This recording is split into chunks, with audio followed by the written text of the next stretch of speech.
Everybody's attention.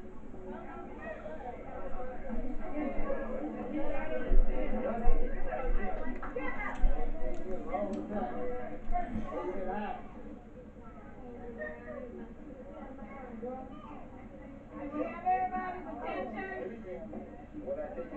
Lawrence, that includes you too. You're so busy talking you couldn't even hear. Roger. Okay, good afternoon. I'd like to welcome everybody to first family reunion we've had in anybody remember when? A long time. About 30 some odd years, I guess. Anyway, we have prepared a brief family outline. There's a book out the table here that I'd like and I'd like all families to take one home with them if they would. Now I'm going to go ahead and read. To Buford and Celestine Andress, honor your mother and father. Traces of family history. The Andress family history is one of strong men and women who left us their legacy, a strong work ethic, a deep family love, and a devotion to God and church. As with anything that remains strong through the years, a family must have a solid foundation. The Andress family was Celestine Trahan Andress, a kind woman who provided both love and discipline to her large family.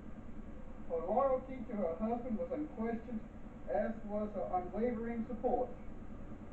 Born to Octave Trahan and Marcella Albo Trahan on April 9, 1984, near the Trahan homestead in Liberty County. The second of 9 children, she learned the value of hard work and how to value family. If Celestine was the foundation, then surely Buford was the unmovable shelter on the prairie that protected and provided for the family. Here was a man that put family first on this earthly plane. He knew that anything worth having was worth working for. Buford Andress was born in Carico, Louisiana, a small town 10 miles to the north of Lafayette, on April 10, 1892. The oldest of 5 children, he was born to Edmund Andress and Rose Rose. Came to Texas when he was 10 years old in a horse-drawn wagon and settled in Ravenwood. Buford and Celestine were married in 1910 in Ames at our Mother of Mercy Church. Their first home was near the Trahan homestead. They lived there for 2 years.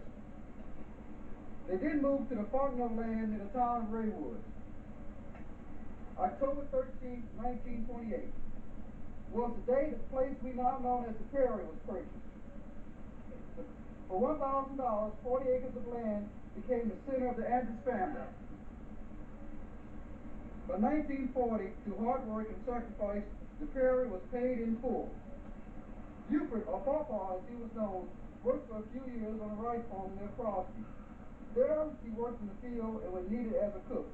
But mainly he worked his own land, and he had plenty of help. For help, they had 10 children: Laura Rose, Lee Raphael, Richard Benson, Sally, Louise Sally, Stephen Edwin, James Edmund, Lucy Marcella, Joseph Edward, Bessie Camille, and Lawrence Arm. Family life on the prairie was hard at times, but by working together, times never seemed as hard as they could. Among the crops that were raised was cotton, corn, watermelon, and sugarcane. The sugar was processed there on the farm into molasses. The boys, along with their parents, worked the fields, while the older girls took care of the cooking and younger children. Everyone had a job to be done and did it. Those who strayed from the path were quickly put on it by the quick hand of Mama. Mama did take care of discipline, and any licks you would receive from her was welcome rather than receive words from Pawpaw. He had a way with words that would make you beg for a whipping. In 1945, while milking a cow, Mama's hands went numb, and it was days before she could talk again. Her health never fully recovered. After suffering through high blood pressure and several strokes, she died at the age of 59 on December 15, 1953. A woman who never learned to drive and who never cut her hair left a family she loved, but she went to a God who loved her more. She lived the type of life he wanted her to, and she did it well. Papa lived for another 27 years on the prairie.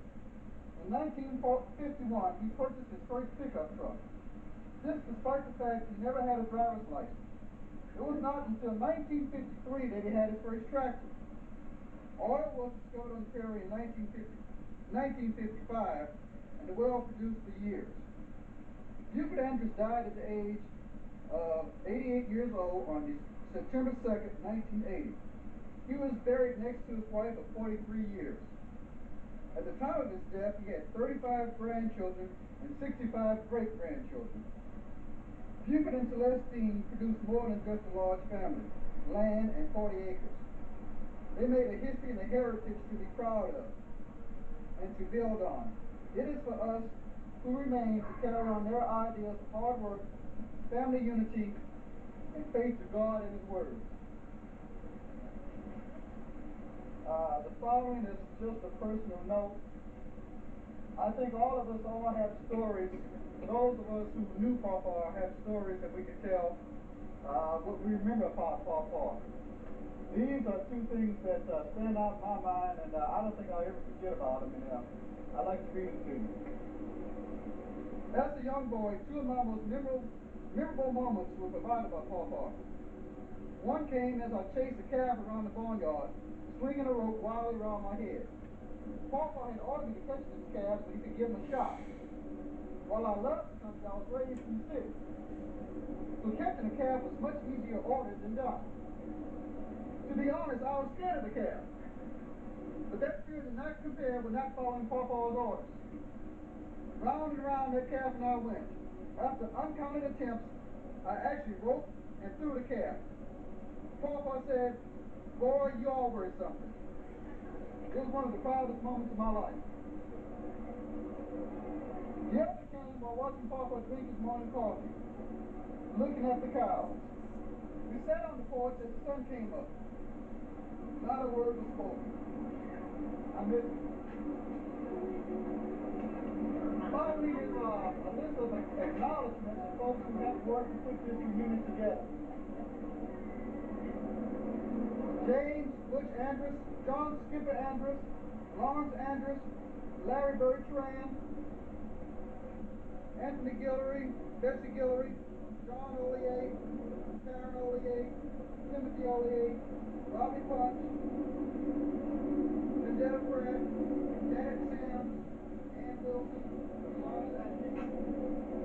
For providing a meeting place to meet and completing Willie and Mortality. For providing a place to hold a reunion, Rose Briscoe. For providing a family foundation to Buford and Celestine Andress. And most of all to God. Thank you.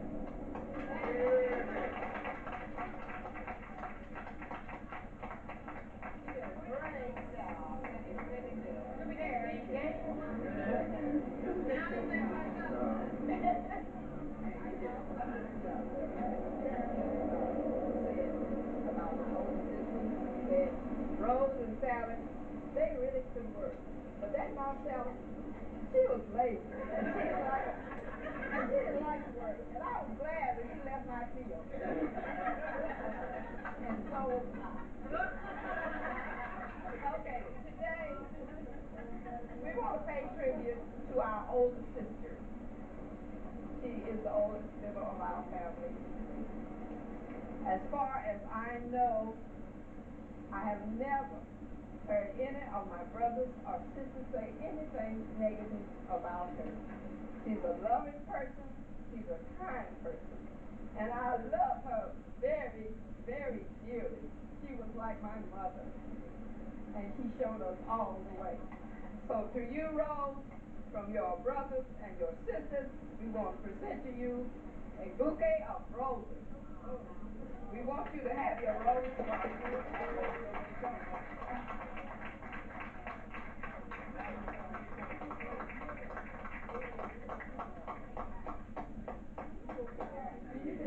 Come on, what a picture.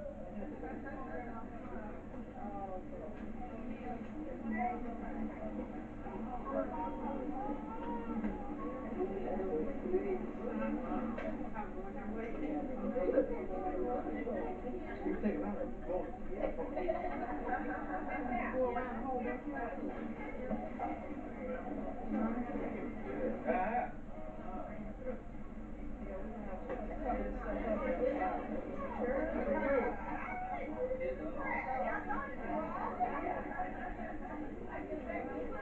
up with